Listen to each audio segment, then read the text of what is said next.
So మా దగ్గర మా personal experience madam non technical background అంటే మెకానికల్ ట్రిపుల్ లేకపోతే డిగ్రీ కెమిస్ట్రీ నుంచి వచ్చిన వాళ్ళు కూడా మా దగ్గర కోర్స్ కంప్లీట్ అయ్యేసరికి they're able to built an application like chart application లేకపోతే మన స్టూడెంట్ మేనేజ్మెంట్ సిస్టము లేదా మీలాంటి స్టూడియోకి కావాల్సిన ఏదైనా అప్లికేషన్ ఏదైనా చేయడానికి రెడీ అయ్యేటట్టు చేస్తున్నాం madam. That is the 5th quality of the VQ. 6th one is placements madam. We are very honest and clear at the placement point of view madam.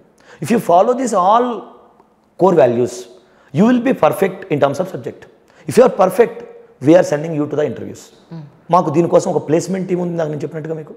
So placement team కంపెనీస్తో interact అయ్యి కంపెనీస్ని స్టూడెంట్స్ని align చేస్తాం madam. ఇప్పుడు software solutions ఏ కాకుండా వీక్యూబ్కి సంబంధించి any other services you are providing అంటే ఏమడుగుతారండి? యాక్చువల్గా madam yes we are having consultancy services madam, కానీ అది మా ప్రైమరీ కాదు madam. VCube software solutions training మా ప్రైమరీ అండి. కన్సల్టెన్సీ సర్వీసెస్ అంటే మేము మొన్న ఒక వేరే ఆస్ట్రియా నుంచి ఏదో ఒక ప్రాజెక్ట్ చేసాం మేడం టెస్టింగ్తో. నేను ఇప్పుడు అదే అంటున్నా, ఇండియా లోపలే మీరు ఈ జాబ్ ఆపర్చునిటీస్ ఇప్పిస్తున్నారు లేకపోతే అబ్రాడ్ కూడా మీకు? అబ్రాడ్ అంటే మేము ఇప్పుడు అబ్రాడ్ గురించి మేము అసలు ఇప్పుడు వరకు అలా ఆ వ్యూలో ఆలోచించలేదు మేడం. కానీ ఇప్పుడు నేను ఏం చెప్తానంటే మేడం, మేము ఒక ప్రాజెక్ట్ తీసుకుని వచ్చాం మేడం, వేరే మాకు తెలిసిన కాంటాక్ట్స్ నుంచి ఒక ప్రాజెక్ట్ తీసుకుని వచ్చాం. ఆ ప్రాజెక్ట్ మా స్టూడెంట్స్తో చేపించాం మేడం. అంటే we are giving a visibility to the students, how the work would be once you join into the company అనే ఒక విజిబిలిటీ ప్రొవైడ్ చేస్తున్నాం మేడం. సో అలా అప్పుడప్పుడు మేము మాకు ఏదైనా ప్రాజెక్ట్ వస్తే అది స్టూడెంట్స్తో చేయించడం అది ఒక ఆన్ గోయింగ్ జాబ్ మేడం. అంతేగాని we are not particular about consultancy services madam. అలాగే స్టూడెంట్స్ జనరల్గా సైన్స్ బ్యాక్గ్రౌండ్ నుంచి కానీ మ్యాథ్స్ బ్యాక్గ్రౌండ్ నుంచి కానీ ఆర్ట్స్ బ్యాక్గ్రౌండ్ నుంచి కానీ వస్తారు ఇన్ జనరలీ.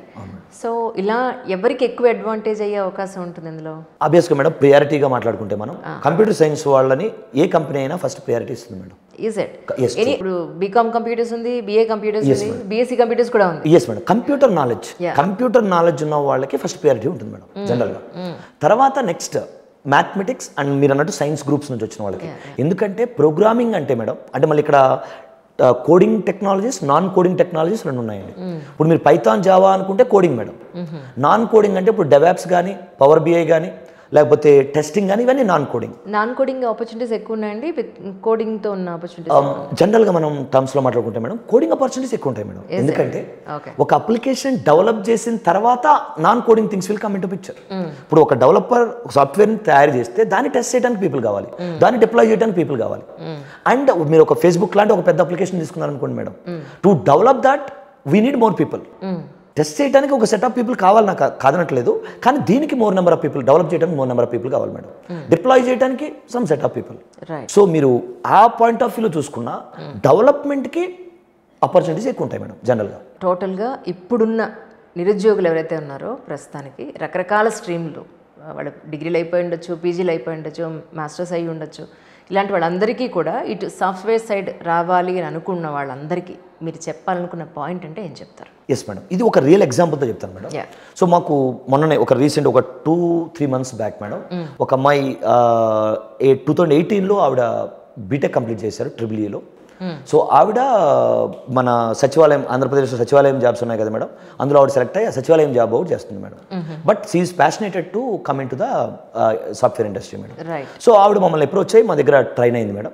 సో మా దగ్గర ట్రైన్ అయిన తర్వాత మేము ఆవిడ స్కిల్స్ అంటే ఆవిడలో ఉన్న ప్యాషన్ అండ్ ఆవిడ నేర్చుకున్న వే చూసి మేము ఆవిడని ఒక కంపెనీకి రిఫర్ చేసాం మేడం. సో కంపెనీ నేమ్ కూడా ఒక Chennai based company madam. So name చెప్పొచ్చో చెప్పకూడదు, కంపెనీకి రిఫర్ చేసాం. ఆ కంపెనీలో ఆవిడ సెలెక్ట్ అయ్యి now she's into the job. నేను ఏం చెప్పడానికి ట్రై చేస్తున్నానంటే మేడం, మన దగ్గర స్కిల్స్ ఉంటే గ్యాప్ కూడా కొన్ని కంపెనీస్ కన్సిడర్ చేయట్లేదు, మన ప్యాషన్ని కన్సిడర్ చేస్తున్నాయి. సో మనం జాబ్లెస్ ఉన్నాము అంటే డెఫినెట్గా నాకు తెలిసి ప్యాషన్ లేదు మన దగ్గర. ప్యాషనేటెడ్గా మీరు ఏ కోర్స్ నేర్చుకున్నా సరే you will be having the opportunities. అవి కూడా వెల్ ట్రైన్డ్ వేలో ప్రాపర్ వేలో నేర్చుకోవాలి మేడం. జస్ట్ ఏదో ఇన్స్టిట్యూట్లో జాయిన్ అయిపోయాం ఇంకా వాళ్ళు చూసుకుంటారంటే ఏం చూసుకుంటారు మేడం, ఏం ఇన్స్టిట్యూట్. అండ్ మోర్ ఓవర్ అంటే మీ ఉద్దేశ ప్రకారం సడన్గా అంటారు సాఫ్ట్వేర్ ఇండస్ట్రీ మొత్తం బూమ్ పడిపోయిందండి అని, మళ్ళీ సడన్గా అంటారు బూమ్ చాలా అద్భుతంగా ఉందండి, సూపర్ సాలరీస్ ఉన్నాయని. సో కొన్ని సినిమాల్లో అయితే సాఫ్ట్వేర్ ఇండస్ట్రీ మీద పెద్ద కామెడీనే ఉంది. ఏంటంటే సడన్గా ఉద్యోగాలు పోతాయి, వాళ్ళ పోయే ఉద్యోగాల మీరు చేసేది అన్న డైలాగులు కూడా ఉన్నాయి. సో ఆల్ ఓవర్గా సాఫ్ట్వేర్ ఇండస్ట్రీ 2024 ఎలా ఉంది అని అంటే ఏం చెప్తారు? యాక్చువల్గా కొంచెం ఎలాబరేటెడ్గా మాట్లాడారు. యాక్చువల్గా మన ఇండియన్ కంపెనీస్ గురించి తీసుకుంటే మేడం, లేకపోతే సాఫ్ట్వేర్ కంపెనీస్ ఇన్ ఇండియా తీసుకుంటే మేడం, మనకి మేజర్గా ప్రాజెక్ట్స్ వచ్చేది యూఏకే నుంచి, ఐ మీన్ యూరోపియన్ కంట్రీస్ నుంచి కానీ లేకపోతే యూఎస్ స్టేట్స్ నుంచి కానీ వస్తాయి మేడం మన మేజర్ ప్రాజెక్ట్స్. సో అక్కడ ఉన్న సిచ్యువేషన్స్ని బేస్ చేసుకుని మన కంపెనీస్ యాక్ట్ చేయాలి మేడం. ఇప్పుడు ఫర్ ఎగ్జాంపుల్ యూఎస్ ఎలక్షన్ వస్తుంది మేడం, సో హైరింగ్ తగ్గిపోతుంది, లేకపోతే అక్కడ నుంచి వచ్చే ప్రాజెక్ట్స్ తగ్గిపోతాయి. ఆ ఎలక్షన్ అయిపోయిన తర్వాత నెక్స్ట్ వాటిని కంటిన్యూ చేద్దాం, ఇంప్లిమెంట్ చేద్దాం, లేకపోతే కంటిన్యూ చేద్దాం అనే వ్యూలో అక్కడ ఉన్న కంపెనీస్ ఆలోచిస్తాయి మేడం. అంటే మనకి ప్రాజెక్ట్స్ ఇచ్చే క్లయింట్స్. సో క్లయింట్ మనకు వర్క్ ఇవ్వకపోతే ఇక్కడ హైరింగ్ జరగదు కదా మేడం, ఆబ్వియస్గా. కరెక్ట్. సో వీళ్ళు కూడా ఏం చేస్తారు, హైరింగ్ని హోల్డ్ చేస్తారు ఫర్ సమ్ టైం. అప్పుడు ప్రతి కంపెనీ ఏం చేయడానికి ట్రై చేస్తుంది మేడం, కంపెనీలో వర్క్ చేయని, అంటే ఇప్పుడు ఫర్ ఎగ్జాంపుల్ ఒక 30 lakhs ప్యాకేజ్తో ఒక పర్సన్ ఉన్నాడు అనుకోండి మేడం. సో మంత్లీ ఒక 2 lakhs శాలరీ వస్తుంది. అప్ టు ద మార్క్ అతనికి ఇచ్చే శాలరీకి అతను చేసే వర్క్కి సంబంధం లేదు అసలు. అతను అసలు అప్ టు ద మార్క్ కాదు, 50% వర్క్ కూడా చేయట్లేదు అనుకోండి మేడం. అప్పుడు కంపెనీస్ ఏం చేస్తాయంటే ఈ టైంలో ఫైరింగ్ స్టార్ట్ చేస్తాయి మేడం. ఫైరింగ్ అంటే సో నువ్వు అప్ టు ద మార్క్ లేవు, so we don't want you అని చెప్పి ఫైర్ చేస్తారు madam. Firing common in any company madam జనరల్గా. ఇప్పుడు ఆ ఫైర్ చేసినప్పుడు మనం ఏం ఫీల్ అవుతాం అంటే బయట చూసే పీపుల్ అందరూ సాఫ్ట్వేర్ ఇండస్ట్రీ కంప్లీట్గా డౌన్ అయిపోయింది, ఫైరింగ్ ఎక్కువైపోయింది, టీసీఎస్ మొన్న 4,000 మందిని తీసేసుకుంది అండ్ 4,000 మందిని తీసేసిందని మాట్లాడుతాం. అదే టీసీఎస్ రేపొద్దున 10,000 మెంబర్స్ని ఒకసారి హైర్ చేసుకుంటాం, అది మాట్లాడరు మేడం. సో ఆ టర్మ్స్లో మనం ఆ న్యూస్ స్ప్రెడ్ అవటం వల్ల అలా థింక్ చేస్తున్నాం. కానీ మీరు అబ్జర్వ్ చేస్తే ఇప్పుడు ప్రతిదీ software related things madam. After corona అనే ఆపర్చునిటీని యూజ్ చేసుకుని కంట్రీ డిలైట్ అనే ఒక యాప్ వచ్చింది మేడం. మీరు చూస్తే ఇప్పుడు మనం ఇంటి దగ్గర నుంచి from door step we can buy everything.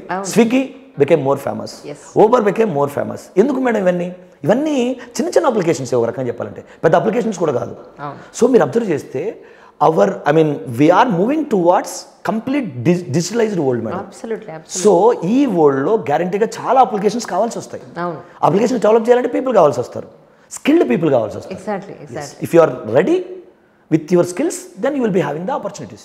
అసలు యాక్చువల్లీ పైథాన్ అని అంటే ఏంటి, అందులో ఏం నేర్పిస్తారు మీరు? పైథాన్ అంటే మేడం ఒక ప్రోగ్రామింగ్ లాంగ్వేజ్ మేడం. అంటే simple madam, see how we are communicating with each other with some common communication medium. I correct?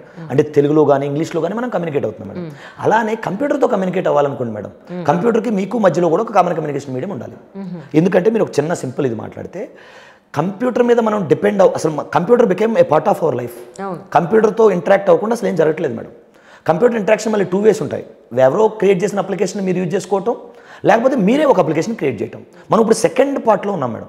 మనమే ఒక అప్లికేషన్ క్రియేట్ చేయాలనుకుంటున్నాం. అప్లికేషన్ క్రియేట్ చేయడం అంటే కంప్యూటర్తో మనం వర్క్ చేయించుకోవాలి మేడం.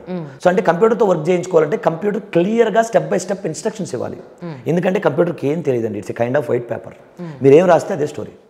సో మీరు కంప్యూటర్కి ఇది చెయ్యి అని చెప్పాలంటే ముందు మనం క్లియర్గా కంప్యూటర్కి ఫస్ట్ స్టెప్ ఇది చేయి, సెకండ్ స్టెప్ ఇది చేయి, థర్డ్ స్టెప్ ఇది చేయి అని చెప్పాలి.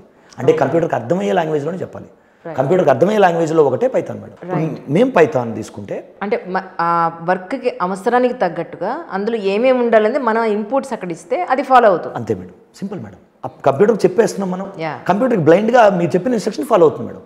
Okay okay. ఇప్పుడు simple Robo movie madam. Robo మూవీలో ఫస్ట్ పార్ట్లో ఉన్న Robo it's very good Robo, second పార్ట్లో వెరీ బ్యాడ్ రోబో. అంటే అక్కడ గుడ్ ఇన్స్ట్రక్షన్స్ ఇస్తే it's working in a good way, bad instructions ఇస్తే it's working in a bad way. Correct.